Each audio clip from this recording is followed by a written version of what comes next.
Hello Scorpio! Welcome dito sa aking channel Scorpio. Alamin natin kung anong messages, vibration, gabay, energy para sa lahat ng Scorpio friends natin na nanonood. Scorpio. Kung bago ka sa channel ko Scorpio, please like, share, and subscribe. Pakipress ang notification bell button guys para kayo ang unang makapanood sa ating mga videos. Mag-comment ka rin kung ano yung gusto mong sabihin sa akin. May gusto kang sabihin, comment down below Scorpio. Okay. Scorpio, 1, 2, 3, 4, 5, 6. Okay. For of Ariel, be careful. For of Ariel na to, be careful. Kasi ano to money to. Money, energy, time, effort. Be careful sa mga energy, sa time, sa effort, sa love na binibigay natin. Oo, lahat ng binibigay natin ay posibleng may kapalit yan. But, be careful. Save or spend your money wisely. Or save or spend your energy wisely. Parang ganun. So, comment down below if resonated ka dito. Scorpio, doon sa mga nagsasayang ng oras, sa mga bagay-bagay na hindi naman importante. Okay. So, eto naman na Knight of Ariel, sinasabi ng barahan na marami, o yun, connected siya dito sa Four of Ariel, marami kang kailangan na bigyan ng pansin, marami kang kailangan na bigyan ng atensyon para sa accomplishment mo. Okay? Instead na sayangin mo yung oras sa ibang bagay, make a very detailed plan. Okay? And wag kang mag-alala, you are secured, you are protected, guided ng ating universe. Or may tao, Scorpio, na nagmamatsyag sa'yo or pinagmamasdan ka or tawag dito, parang pinagpipray ka. Parang ganun. Okay? And Two of Ariel, yun na nga, relationship, money, career, ganun pa rin diba? Yung baraha mo dito, sa Ariel card, is lahat, parang sinasabi sa'yo, kailangan mo ng balanse diba? Kailangan natin ng balanse, kasi masyado kang busy sa trabaho, busy ka sa proyekto, pasaliin nilalaan mo yung mga oras mo sa mga walang kwentang bagay. Kailangan mo ng balanse. Kailangan natin na hanapin yung fun. Diba? Hanapin mo yung the sun. Life is wonderful. Okay? Be positive. And yun, hanapin natin yung positivity dito sa mundo. Huwag mong sayangin yung oras mo sa negativity. Okay? And Six of Raphael, yun. Make new friends. Or pwedeng makipag-connect ka sa mga dati mong kaibigan, sa kapamilya. Huwag mong kakalimutan na may buhay ka na kailangan na bigyan ng pansin. Kasi nakatuon ka dito sa Ten of Gabriel Parang ano itong Ten of Gabriel na to, tapos itong Two of Ariel, ganun din. Multitasking yung ginagawa mo, trabaho ng trabaho, walang oras sa sarili, sa pamilya. Dahil may gusto kang i-please, dahil may gusto kang patunayan. Nako. Kailangan mo magpahinga, kailangan mo ng oras para sa sarili mo.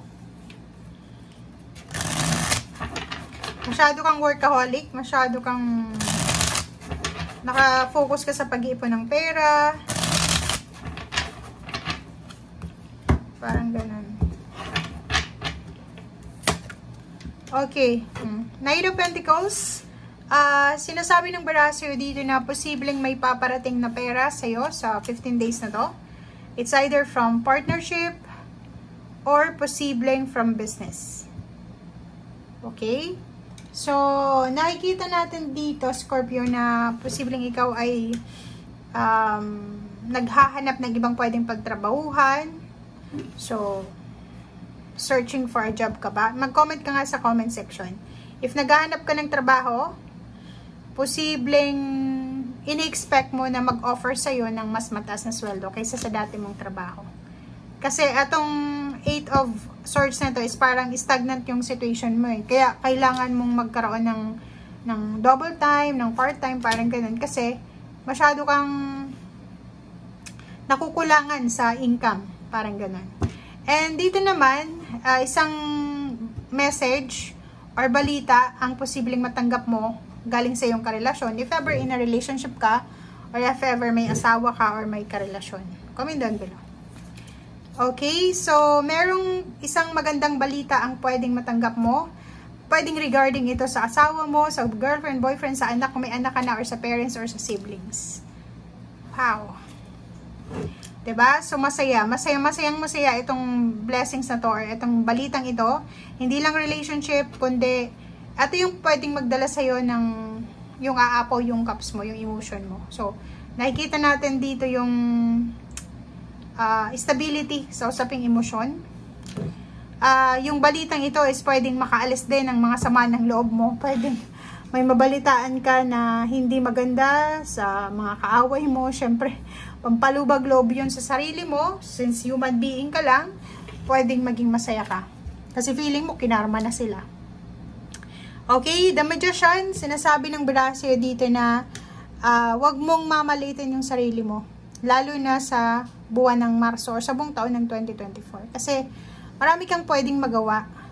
'Di ba? Marami kang pwedeng magawa and everything happens for a reason.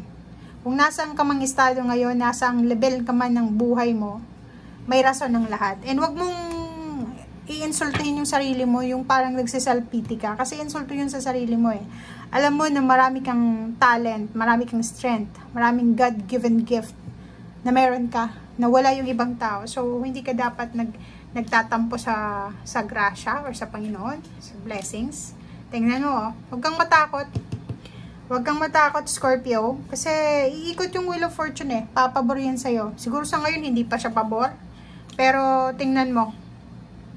Lahat ng nawala sa'yo, pwedeng ibalik sa'yo.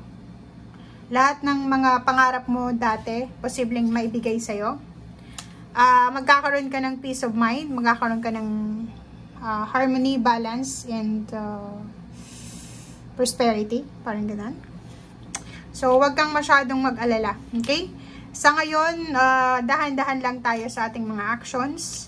Mag-focus tayo sa mga actions natin. Huwag tayong masyadong impulsive, huwag tayong masyadong aggressive sa mga decision making natin. Focus ka lang sa trabaho mo, focus ka lang sa ginagawa mo. And wag mong aalisin sa sarili mo yung pagiging kalmado. Kasi pag naging kalmado ka, walang sino man ang makakapag agrabyado sa'yo. Okay?